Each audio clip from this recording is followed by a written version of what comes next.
Hey guys, got a few RPG horror stories for you today. For the first story, we have a problem player that likes to play stupid characters, up until his stupidity gets him into trouble. So, I had hopped into a short, only war campaign halfway through, a very stereotypical lineup, including someone playing a dumb brute kind of character. Most of the players were fine, I knew almost all of them already, and the DM was doing great for what was essentially their first time running a game. But the brute was a nightmare. To be frank, I think he wanted to play an Ogren, which is an incredibly stupid, ogre-like spin-off of humanity, and was told that he wasn't allowed to. So he circumvented this by playing a regular human, pumping his strength up to an insane degree, and playing him like an incredible dumbass. For most of the campaign, this was irritating, but tolerable. Our heavy weapon specialist just picked up the radiated object. So sure, whatever, get him to the medbay. We showed increasing frustration as he tried to turn everything into a Three Stooges slapstick, and eventually the DM pulled him aside about actively hampering the party and messing with the tone of the game, and he promised to knock it off. But the campaign's finale, which was a madcap dash to evacuate our ship as it was ravaged by Dark Eldar boarding parties, was the worst. We were already off to a bad start, because we caught him launching Jurassic World Evolution as the DM was opening the session, and he sheepishly explained that he got bored waiting for his turn. So, after the gentlest possible chewing out, he closed his game, and the DM continued describing how explosions rock the ship, and the hallways crawling with alien invaders. The party quickly concocted a plan to use the maintenance shafts to avoid getting caught, prying open an access hatch so we could rush to the evacuation shuttles before our limited time frame to escape ran out. All in all, it wasn't a bad plan. But the brute described how he ignored the rest of the party funneling into the hatch, and instead ran down the main corridor that we knew was an ambush site. He brushed off our attempts to stop him, and described running down the corridor for no particular reason. The DM narrated a bolt of enemy fire loosing at him, and asked for a dodge roll. For those not familiar with the system, this is an automatic part of what happens when you get hit in Only War. It's the equivalent to rolling a dex save against an AoE in 5e. The brute said that he was too stupid to know that he needed to dodge attacks, and insisted that the DM let him take the damage straight up. And you'd be forgiven at this point for assuming that the brute was just trying to suicide his character. We certainly thought so.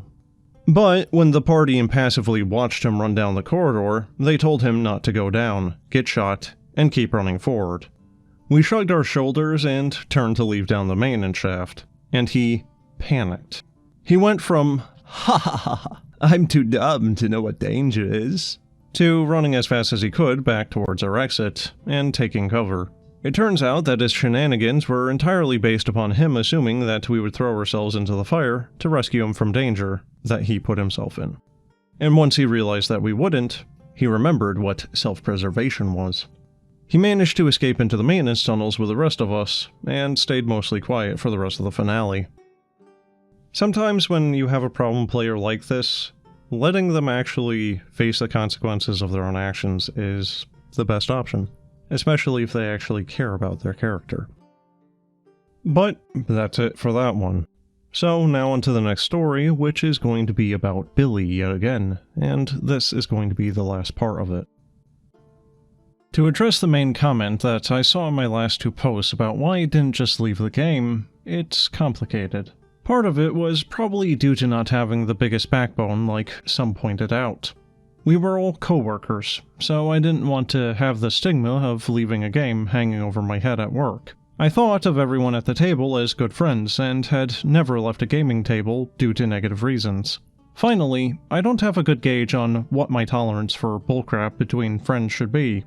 All of those reasons were the excuses I made to myself. It's something that I had to learn the hard way, and I'm glad that I did.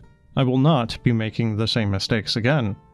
So, where we left off, Billy had apologized to me for the in-game actions that he took against my character, and asked if I would stay in the game, with a promise that he wouldn't do something like that again. To be completely fair to him, the game went great for a while after that incident. I rolled up a ranger named Ragu, and there were no further issues with targeting or being harassed by NPCs like my fighter had experienced. Looking back on it, I do remember that Billy had made another comment about me playing another male character, but it wasn't enough to trigger my radar like it had the first time. I came into the game as a level 3, same as my fighter, with the same experience.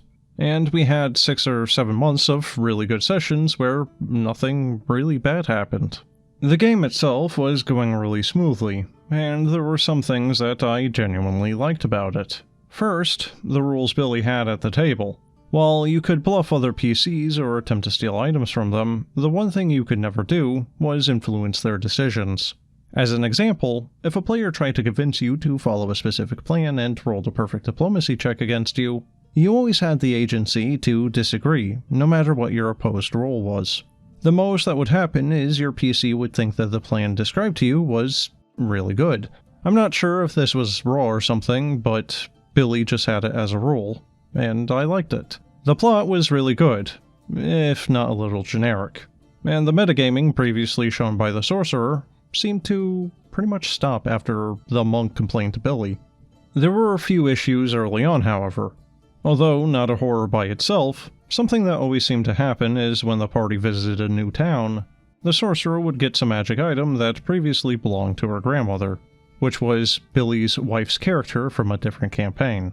We would walk in and somehow an NPC would recognize and greet the sorcerer, spouting praises to the great sorcerer who once saved the day. They would take the sorcerer to a vault, chest, shop, bank, and etc., and hand her the item. Now, these items were good, but it didn't bother me too much. If Billy wanted to give his wife something to make her feel good and keep her power up, then fine. The main issue was that the rest of the party was severely under-equipped. The first real signs of trouble came when the party was level 10. At the start of one of our sessions, Billy introduced a new player, who we'll call Nathan. Nathan was one of Billy's high school friends who had just graduated from college and moved back home. Nathan was looking to join a game, so Billy invited him to ours. Once introductions were made, Nathan introduced his character, a Cavalier. Now, there were 3 main problems with Nathan and his Cavalier. First, up until now, we had only been allowed to use the core rulebook for everything with no exceptions. Billy explained that because the new players were now used to Pathfinder, he was opening up the game to include every book for people rolling new characters. He also told us that we could start taking feats, spells, and equipment from the other books when leveling up.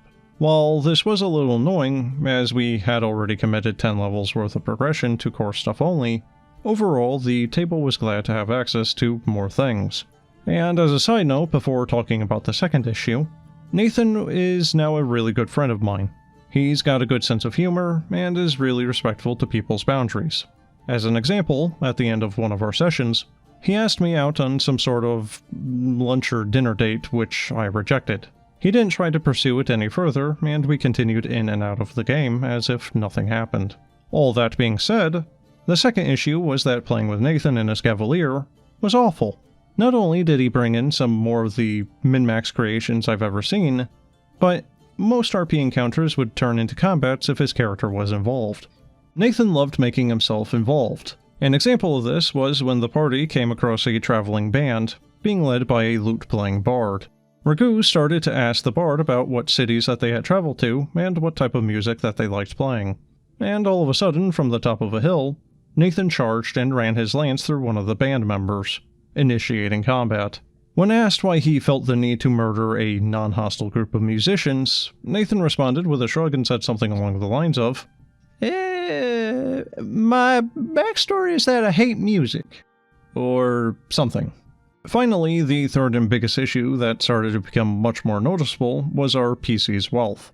When Nathan built his character, he got to buy nearly 70k worth of magic and non-magic items per the wealth by level table. Aside from the sorcerer and him, the rest of the party maxed out at around 6,000 to 7,000 worth of items in gold. Billy was notoriously stingy with loot. Apart from the cave that we found when we were level 2, we never found another chest or got a drop from an enemy that wasn't a 30 GP used weapon. Billy's reasoning for this was that he wanted us to make use of our surroundings and exploit natural resources around us, instead of having to rely on manufactured goods. He also said that if we did get magic items, they would feel much more special. And to be fair, this is an interesting idea in theory, but in practice it just wasn't consistent enough to get us close to where we should have been power-wise. On top of that, Billy used generated tables to determine what item shops had available, and this was annoying, to say the least. More often than not, finding a specific potion or magic item while shopping was literally impossible. If we did find something that we wanted from a shop, it would cost 3 or 4 times more due to it not being manufactured in the region. And if we did ever decide to buy the item at the marked up cost anyway, we would have had to roll a diplomacy check to see if the shopkeeper was going to try to screw us over even more by increasing the price at the last second. Ragu might have been the first character in Pathfinder's history to pay over 2 grand for a potion of enlarged person. But, of course, he never got to use the potion due to Nathan stealing it out of his backpack the night after acquiring it. Combat was no longer fun for the majority of the party. At first, Nathan and the sorcerer would end combat very quickly due to being significantly more powerful than the rest of the party. And although the rest of the party felt somewhat outclassed, we didn't see it much of an issue as we could still contribute something to the fights. Billy didn't think the same way as us and instead opted to balance combat encounters around Nathan and Sorcerer. This made combat impossible for the rest of us, and it got to the point where, when combat would start, we would pray that enemies wouldn't target us during the first round so that we could run over to cover and stay there for the whole fight. And if we were targeted, 90% of the time we would be knocked out. The monk and the bard fared slightly better than me, but still had their own issues with the combat. After one of our sessions ended, the bard addressed the table and mentioned that he would like to bring another character to the next session. Billy said that it was fine, and asked Monk if he would like to change characters as well, since it seemed like he wasn't having as much fun as normal. Monk said that he would like to, and mentioned that he was itching to try out a war priest. I asked if it was alright if I swapped characters to something built using more than just core, and Billy flatly, and somewhat angrily, refused. The monk spoke up before I could and asked, "Why is she the only one not allowed to change characters?" To which Billy snapped back, "Because she's already changed her character once before." Billy, the monk, and the bard argued back and forth a little bit before I asked if it would be alright if I just changed classes instead. Billy grumbled in agreement and said, "Yes, that would be fine, but you have to keep your abilities, skills, and feats as close to what you currently have as possible." The following week, over our work chat, I discussed with Billy what classes I could change into, and what stuff I would be allowed to swap around to make it work. I settled on an alchemist. In order to keep with Billy's request, I swapped out the feats I took from leveling up for the bow feats I got as a ranger.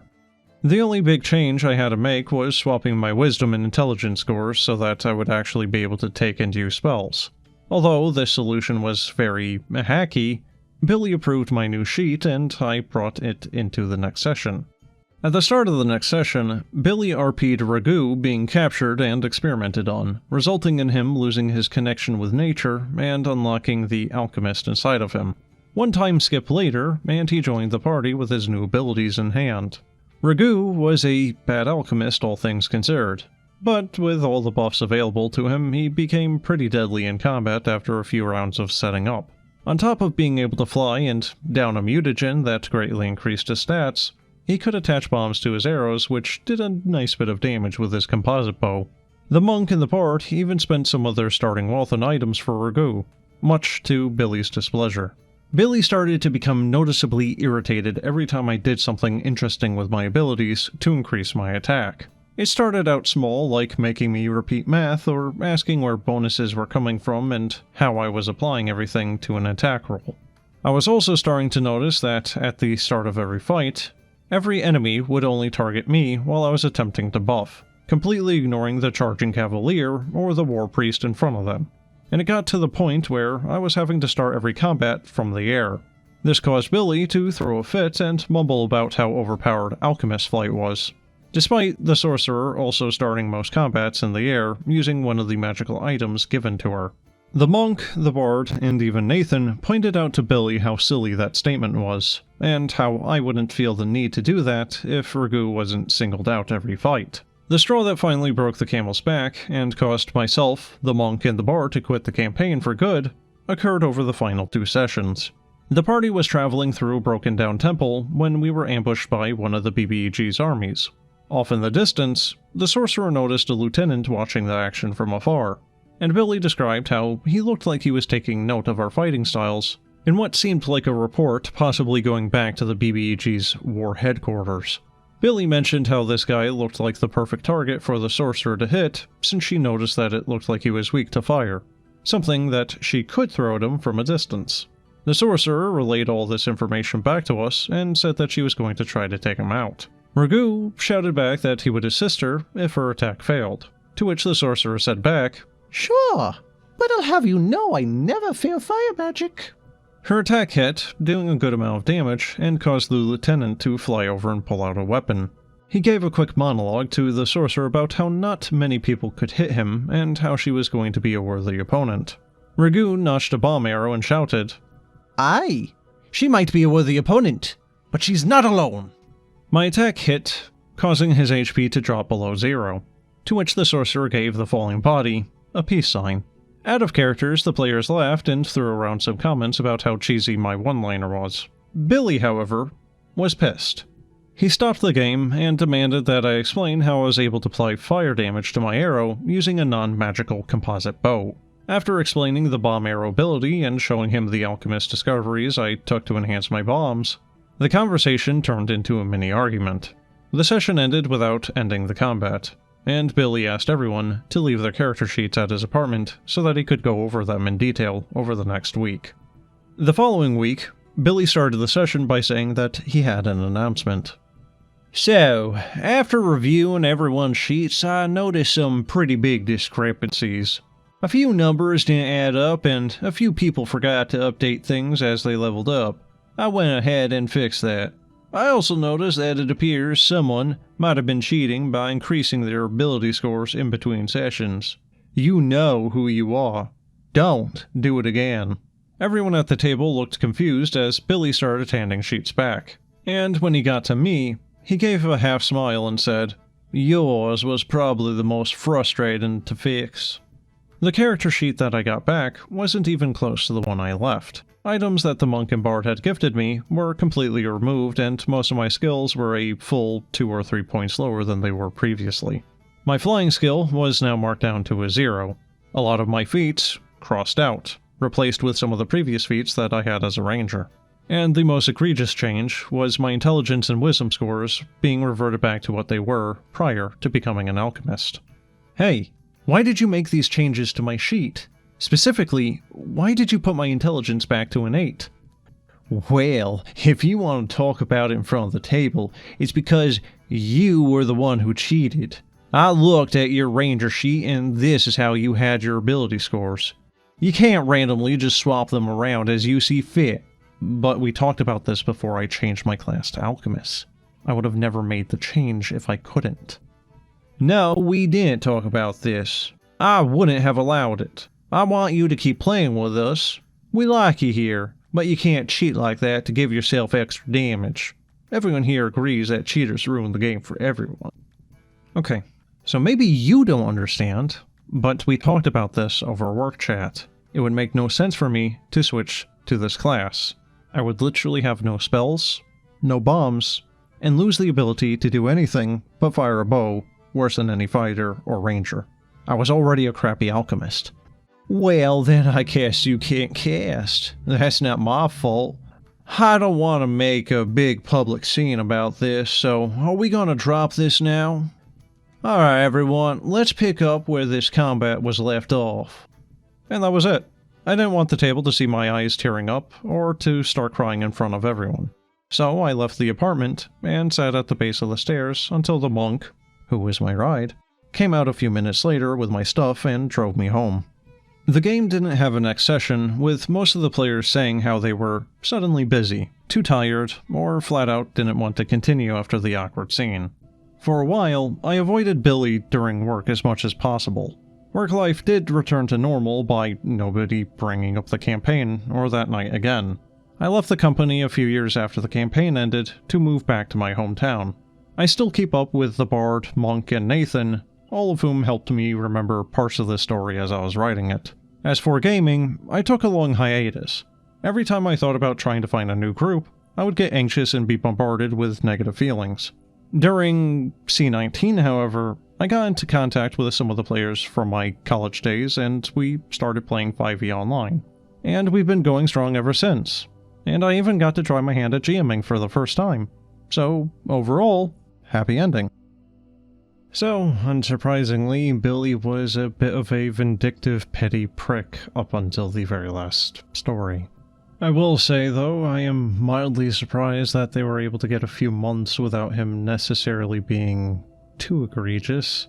Although that much is debatable, because if he is having almost a tenfold differential in the amount of money between the rest of the party and then the sorcerer, that alone could make or break quite a bit. And as always, when it comes down to these things, I can't help but think of the adage of no D&D is better than bad D&D, especially if the bad D&D is taking the span over months. And for the last story, we have someone who decided to stop being a DM. I'm the DM for my group. We play regularly, and we've just been on a hiatus since a buddy is out of town for a few weeks. So I scheduled a one-shot for Saturday, and on Wednesday I asked for confirmation. All of the players confirmed, but come Saturday, I find out that 2 out of the 3 players had other plans and were currently doing other things. So I got pretty upset. I spent days prepping, and now I feel like my time wasn't being respected. So I confront the group about it. One of the players that made other plans blamed me for it. He said that it was my responsibility as the DM to check in on them throughout the week to make sure that they didn't make other plans, and said I shouldn't DM if I wasn't willing to take responsibility. The second player that made other plans had been radio silent since, so in my rage, I left the group. Man, do I know how this one is. I've had way too many people do this when I've DM'd. It's not the DM's job to babysit you, and to make sure that everything aligns to your schedule. Generally speaking, if you have an agreed upon date, time, etc., when you're going to be doing D&D, you should be taking that into account, not, oh well, something came up. It's always really good fun to have someone who is supposed to be, doing D&D with you, who said they wanted to do D&D with you, sat down with them for hours teaching them about characters, classes, races, the world, how to play the game, how to make a character, etc., and then come to that time that you all agreed on to do the thing, you instead see them on Steam playing a hentai game. But anyway, that's it for this one. So as always, thanks for watching, and have a good one.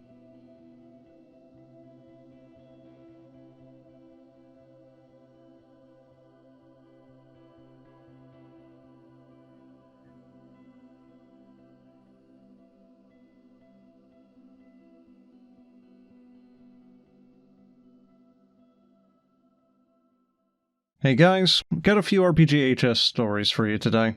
That's a bit of a redundant statement, isn't it? RPGHS stories. RPG horror stories. Yeah, nope. Hey guys, got a couple of No, it's not a couple.